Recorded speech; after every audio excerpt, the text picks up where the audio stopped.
Ce week-end, j'ai envie de partir en Normandie avec des copains faire de la moto et j'aimerais immortaliser le moment de la manière la plus professionnelle possible. Le problème, c'est que j'ai absolument pas envie de me trimballer ce genre de matériel-là. Je sais très bien comment ça va se passer, je vais y aller, je vais prendre mon sac, ça va être chiant sur la moto et puis surtout, je vais jamais le sortir parce que la flemme. Mais je trouve ça quand même dommage de passer à côté de l'opportunité de faire des images cool avec des copains pendant ce week-end. Du coup, je vais essayer de faire le maximum avec le minimum. J'ai décidé de prendre uniquement mon iPhone, avec ce petit truc de filtre là qui est vachement bien, je vous mettrai le lien en bio. Et ce petit micro là, qui est trop mignon. Je sais pas ce que ça donne encore, j'ai même pas écouté ce truc là, mais mettez en commentaire si ça sonne bien ou pas. Et...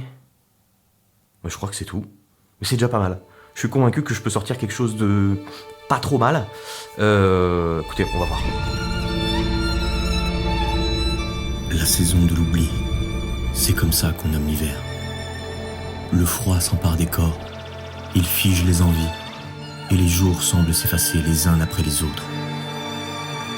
Emportés par un vent qui murmure à l'oreille de ceux qui veulent bien entendre. Reste ici, où c'est sûr, où il fait chaud. Et puis, il y a les autres. Prenez Maurice par exemple, le bricoleur de génie. Vous avez un bout de ferraille, il en fait une œuvre d'art. Vous avez un sentier impraticable, il y voit un terrain de jeu. Un collab sur Johnny, des expressions à dormir debout. C'est bien évidemment sur lui qu'on comptera en 4 pannes. Il y a John aussi. Sous son style de bricoleur du dimanche, il y a un vrai compétiteur. Un œil pour la perfection et un sourire qui vous dit qu'il a déjà un plan en tête. C'est aussi un fin gourmet, et c'est pour ça que ce sera lui qui sera attelé au fourneau. Ça donne quoi, Daniel? Et puis on a Daniel. Oui, ce Daniel. Champion du monde de handball, 303 sélections, des titres en rafale, et aujourd'hui, il troque les terrains pour des chemins cabossés. L'adrénaline reste, mais les terrains sont bien plus imprévisibles. Et enfin, il y a votre serviteur, moi, celui qui se dit que tout ça ferait une chouette histoire, une histoire de potes, de défis et de souvenirs à se créer. Enfin, ça, c'était sans compter ce qui allait arriver. Moi, j'ai rarement eu aussi froid de toute ma vie. Ok, pas certain que la suite de cette aventure vous intéresse forcément, puisque si vous êtes là en train de regarder cette vidéo, c'est pour savoir si on peut avoir un rendu professionnel, encore une fois, avec le strict minimum. Je vous laisse juger avec le petit montage qui vient de passer, sachant que 99,9% de ce que vous venez de voir a été tourné à l'iPhone 16 Pro. Et d'ailleurs, même la voix off a été enregistrée avec l'iPhone directement depuis l'application Dictaphone. Et concernant ce petit micro, je l'ai quand même utilisé un peu plus tard dans l'histoire. Extrait. Il fait pas si moche. Enfin, disons qu'il pleut pas, quoi. Il fait pas non plus grand soleil, mais il fait pas moche. Il fait pas moche et c'est plutôt agréable. Mais voilà, afin de vous faire gagner du temps, j'ai préféré couper tout le reste. Je vais continuer de le porter là pendant tout le reste de la vidéo pour que vous puissiez vous faire une vraie idée de comment ça sonne, quoi. Est-ce que vous avez déjà entendu parler du terme point and shoot? Ça, c'est un petit appareil qu'on peut qualifier de point and shoot, qui veut dire littéralement vise et déclenche. Et c'est comme ça que j'ai toujours utilisé tous mes iPhones. Tu sors le portable, tu ouvres l'application, tu vises, tu shootes. J'ai pas failli à la règle ce week-end. J'ai vraiment pas essayé de faire quelque chose d'incroyable, comme j'aurais pu être tenté avec par exemple du matériel comme celui-là, un peu plus, beaucoup plus professionnel, rapide, efficace en d'autres termes. Mais voilà, en fait, je suis rentré, j'ai regardé les rushs et puis...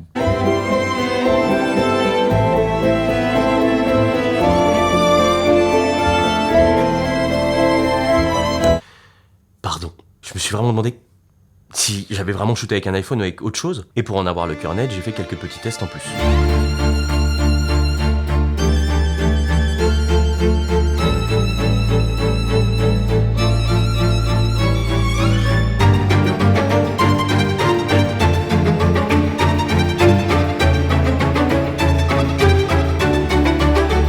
Pardon. Il faut savoir que depuis la sortie de l'iPhone 15, Apple a intégré un profil d'image log. En bref, ce mode permet d'ajuster l'image plus librement en post-production pour un rendu colorimétrique plus personnalisable. Le problème était qu'à la sortie de l'iPhone 15, les fichiers en log étaient horriblement gros. Très rapidement, on se retrouvait avec un stockage interne complètement blindé. Internet a réussi à contourner le problème en faisant des rigs permettant d'enregistrer directement ces fichiers sur des disques durs, et puis il y a même eu des films qui ont été tournés avec cet iPhone. Et bien que je salue le caractère incroyable de cette performance, tous ces principes vont à l'encontre de ma volonté de base.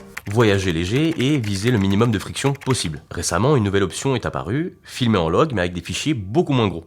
Avant, ce profil d'image était uniquement disponible dans un fichier qu'on appelle ProRes, un format de très haute qualité mais très très gourmand en stockage. Maintenant, ce profil d'image, on peut aussi l'emballer dans un autre type de fichier avec l'iPhone qu'on appelle H265, qui est donc un format beaucoup plus léger et avec une qualité légèrement réduite. Mais honnêtement, à moins de scruter l'image de très très près, c'est dur de faire la différence entre les deux. C'est celui que j'ai utilisé d'ailleurs sur tous les exemples que je vous ai montrés juste avant. Notez quand même que pour accéder à ce format-là, on ne peut pas le faire depuis l'application native caméra Apple. Moi j'ai utilisé une autre application qui est d'ailleurs toujours native Apple, puisqu'elle a été créée par eux, qui s'appelle Final Cut Camera, mais il en existe d'autres comme Blackmagic Camera par exemple. Mais j'ai opté pour Final Cut Camera parce que tout simplement ça va droit au but, ça va droit à l'essentiel. C'était l'argument qu'il me fallait pour sauter le pas et mettre en retraite mon iPhone 12 pour un iPhone 16 Pro. Aujourd'hui, j'ai vraiment l'impression de pouvoir l'utiliser de manière pro en tournage. Par exemple comme caméra secondaire pour une interview. Mais surtout avec une telle simplicité d'utilisation, je pense que ça ouvre de vraies opportunités pour beaucoup de gens de créer des choses géniales. Certes, ça reste très cher, mais pour la première fois, je trouve qu'il mérite vraiment son appellation pro. Et la friction quasi absente en tournage s'applique même en montage. C'est-à-dire que quand je suis rentré de mon week-end, j'ai uniquement eu à airdrop en fait les fichiers que j'avais filmés sur mon MacBook, pardon. Ensuite, j'ai enregistré la voix off directement depuis l'iPhone, comme je vous ai dit tout à l'heure. Et ces fichiers-là, je les ai ensuite aussi airdroppés sur mon ordi. Puis ensuite, il n'y avait plus qu'à assembler les bouts, les rushs, la musique, la voix. Ensuite, il faut évidemment les étalonner. Ou utiliser une de mes notes que vous pouvez retrouver en description, évidemment. Et puis le tour était joué, quoi.